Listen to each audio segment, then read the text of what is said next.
अस्सलाम वालेकुम इंजीनियर तैयब अली आपके साथ मुखातिब हूँ। आज मैं आपके लिए एक ऐसी इंटरेस्टिंग बात लेकर आया हूँ जो आपको बहुत फ़ायदा देगी।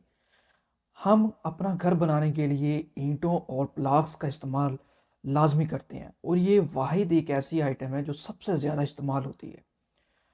पंजाब में जिस जगह मैं रहता हूँ यहाँ ईंटों का ज़्यादा इस्तेमाल होता है, ब्लॉक्स का इस्तेमाल नहीं होता है। ब्लॉक्स ज़्यादातर पहाड़ी इलाकों में या सिंध वगैरह में यहाँ और बलूचिस्तान के एरिया में ये ज़्यादा इस्तेमाल होते हैं। तो आप अपना घर बनाने से पहले ये किस तरह से पता कर सकते हैं कि मेरे इस घर में कितनी ईंटें लगेगी, कितना सीमेंट लगेगा और कितनी रेत लगेगी या कितनी क्रश लगेगी और कितना सरिया लगेगा। ये सारी चीज़ें आपको मेरे इस चैनल पर मिलेंगी। अगर आपने मेरा चैनल सब्सक्राइब नहीं किया है तो लाजमी इसको कर लें। काफ़ी ज़्यादा इंटरेस्टिंग चीज़ें आपको यहाँ से मिलने वाली हैं। अभी मैं बात करता हूँ सिर्फ ईंटों के हवाले से, ब्लॉक्स की भी बात अभी मैं नहीं करता। ईंटों का किस तरह से हम पता लगा सकते हैं कि एक दीवार में या दो दीवारों में या पूरे घर की दीवारों में ईंटें कितनी लगेंगी, वो भी अभी तामीरात करने से पहले। तो इसका एक बहुत ही आसान और बेसिक सा फार्मूला है। वो मेरे ख्याल से मैं जिस तरह से आपको समझाऊंगा इंशाल्लाह मुझे उम्मीद है कि हर देखने वाले को इसकी लाजमी समझ आ जाएगी। तो वीडियो को एंड तक लाजमी देखिएगा। अच्छा, उससे पहले आप एक बात समझ लें कि 3D और 2D क्या होता है। 2D होता है टू डायमेंशन, 3D होता है थ्री डायमेंशन। जितनी भी चीज़ें जो एग्जिस्ट करती हैं, एग्जिस्ट से मुराद जानदार है या बेजानदार, ठीक है। हमारे इर्द गिर्द में पाई जाने वाली जितनी भी चीज़ें हैं और वज़न रखती हैं वो 3D होती हैं। जैसा कि मैं जानदार हूँ और 3D है, मेरे सामने टेबल पड़ा हुआ है, ज़ाहिर सी बात है उसका वज़न है, 3D है। या दरवाज़ा है, ये दीवारें हैं, ये मोबाइल है, हर चीज़ 3D है, ठीक है। 2D वो चीज़ें होती हैं जो ज़्यादातर एग्जिस्ट नहीं करती, जो हम खुद ड्रा करते हैं। एक 3D में 2D भी होती हैं, 2D से मतलब टू डायमेंशन, ठीक है। आप बेसिकली इसको इस कॉन्सेप्ट को समझ लें क्योंकि आगे आपको आसानी होगी इस चीज़ को समझने में। अच्छा, यहाँ तक तो आपको समझ में आ गई कि 2D और 3D क्या होता है। अब देखें, फ़र्ज़ कर लें एक दीवार है, 10 फीट उसकी लंबाई है और 10 फीट उसकी हाइट है। मतलब कि 10 फीट उसकी लंबाई इस तरह से है और 10 फीट हाइट उसकी इस तरह से है, ठीक है। और 9 इंच उसकी मोटाई है। मैं अभी ब्रिक्स की बात कर रहा हूँ जिसका साइज़ 9 इंच होता है, ठीक है। ये बात लाजमी ज़हन में रखना, 9 इंच साइज़ की बात कर रहा हूँ। अभी ब्लॉक्स वगैरह या जिसके साइज़ कम या ज़्यादा उसकी बात नहीं मैं कर रहा अभी। तो इसमें हम सबसे पहले ईंटों की तादाद मालूम करेंगे। किस तरह से करेंगे?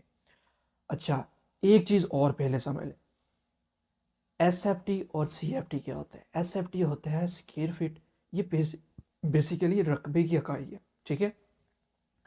अब आ जाए आप सीएफटी। सीएफटी कहते हैं क्यूबिक फिट को। क्यूबिक फिट जो होता है जिसको मुकाब फिट भी कहते हैं, ये होती है 3 डायमेंशन की इकाई, ठीक है।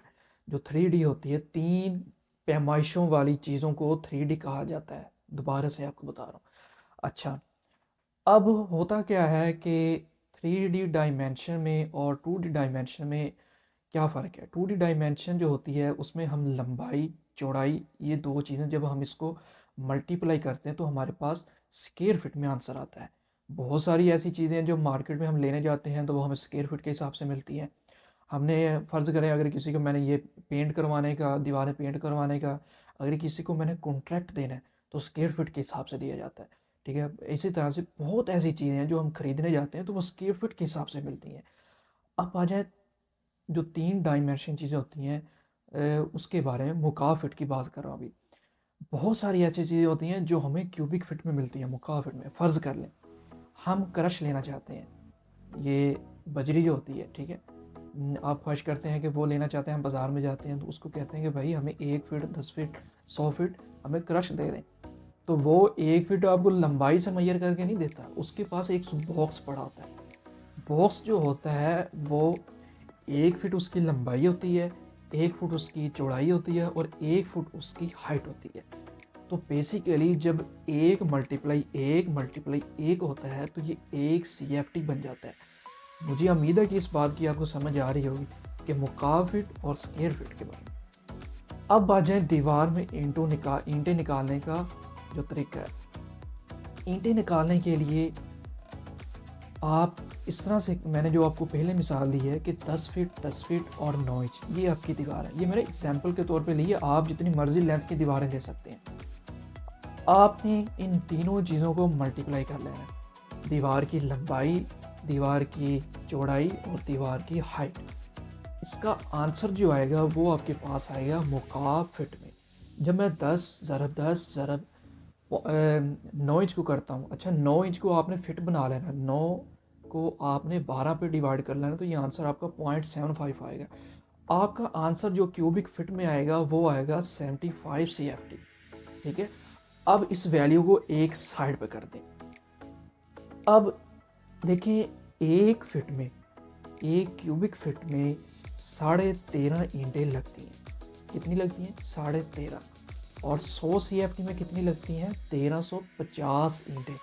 ये बात समझ लें, ये रिसर्च के बाद, बहुत सारे एक्सपेरिमेंट के बाद ये फार्मूला निकाला हुआ है।